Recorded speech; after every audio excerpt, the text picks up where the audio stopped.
इस कविता को पढ़ने के पूर्व मैंने ये कहा था कि ये वर्चस्व का प्रतीक है, किसी जाति का नहीं। मैंने कहा ये मेरे अंदर भी है कि जिस जाति के अपमान की उन्होंने बात की, उस जाति के लोगों ने मेरे पक्ष में सबसे ज्यादा लिखा।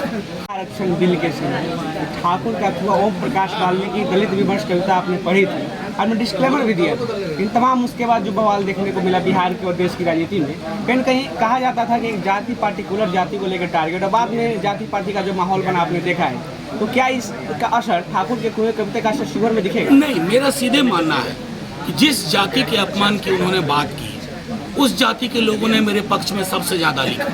और अब मैं आपको दूसरी बात बताऊं, ये कहानी एक है प्रेमचंद की ठाकुर कपूर, जिस कहानी से प्रेरित होकर के 80 के दशक में ओम प्रकाश वाल्मीकि जी ने ये कविता लिखी। इस कविता को पढ़ने के पूर्व मैंने ये कहा था कि ये वर्चस्व का प्रतीक है, किसी जाति का नहीं। मैंने कहा ये मेरे अंदर भी है, और हम सबको जिसके अंदर वर्चस्व है की भावना है, चाहे आपका घर ही क्यों ना हो, अगर आप एक पिता हैं और अपनी बेटियों पर, बहनों पर, बेटे पर आप वर्चस्व की जुबान से बात करते हैं, तो वो उसका प्रतीक है, उसका खात्मा होना चाहिए।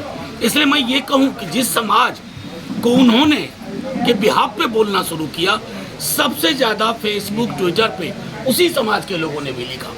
बाकी मैं बहुजन दलित आबादी की तो बात ही नहीं करता हूँ, वो तो आहत हुए इस कविता के बाद जो विवाद हुआ। लेकिन मैं ये कहना चाह रहा हूँ कि ये विवाद संदर्भ विहीन था, इसकी कोई आवश्यकता नहीं थी। मैंने पेरियार की सच्ची रामायण पढ़ी पार्लियामेंट के अंदर, तो कुछ जाति नाराज हो जाए? अरे ये देश विशाल है, समंदर है। हमें तो मोदी जी से यही तकलीफ है कि समंदर को तालाब में तब्दील कर रहे हैं। ये मथुरापुर है ना, ये भी समंदर है।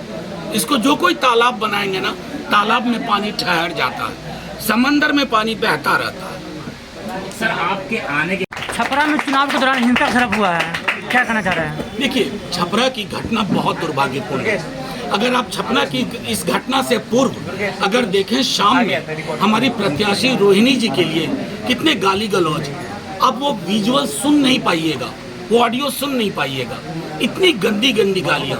उन्होंने संयम बरता, निकल गई वहां से, लेकिन प्रशासन को देखना चाहिए था। आज जो हुआ छपरा में, लोग ये भूल रहे हैं कि 90 के बाद का बिहार है। यहाँ सत्ता समीकरण में सबकी भागीदारी है। अगर किसी की भागीदारी आप रोकने की कोशिश करेंगे येन केन प्रकारेण, तो लोग स्वर ऊंचा उठाएंगे, और अगर वो स्वर ऊंचा उठा और आपको नागवार गुजरा, तो ये आपका प्रॉब्लम है, स्वर उठाने वालों का प्रॉब्लम नहीं है। मैं समझता हूँ कि फौरी तौर पर प्रशासन को तहकीकात करके दूध का दूध, पानी का पानी, और पीड़ित परिवार को हर प्रकार का संरक्षण और सपोर्ट। भाजपा का आरोप है कि रोहिणी बूथ लूटने गई थी। उस बूथ की पृष्ठभूमि जरा आप लोग पता कर लीजिए, आपको सब पता चल जाएगा। हर बूथ की एक पृष्ठभूमि होती है, किसी गांव में होता है। अब भाजपा के नेता अगर ये कह रहे हैं कि रोहिणी बूथ लूटने गई थी, इसका मतलब मृतक परिवार, जिस परिवार का चिराग बुझ गया, उसके लिए कोई संवेदना नहीं। कहाँ ले आए हैं राजनीति को? शर्म नहीं आती इन्हें? पैनोरमा ग्रुप, जो सोचता है वो करता है। आपके अपने सपनों का आशियाना।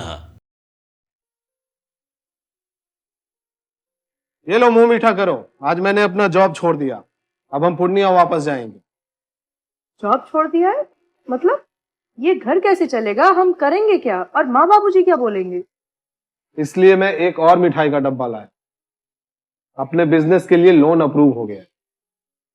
अरे लोन अप्रूव हो गया वो तो ठीक है, लेकिन पूर्णिया में हम रहेंगे कहाँ? अपना घर भी तो नहीं है वहाँ। इसलिए तो एक और मिठाई का डब्बा अलग से लाया हूँ।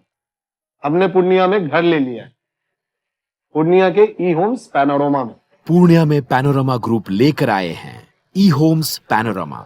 बड़ा घर, आलीशान जिंदगी और अत्याधुनिक सुविधाओं के संग। अरे अब क्यों मुंह मीठा करवा रही हो?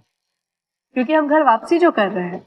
घर वापसी की खुशी पूर्णिया में ई होम्स पैनोरमा के संग। E Homes Panorama, luxurious lifestyle redefined.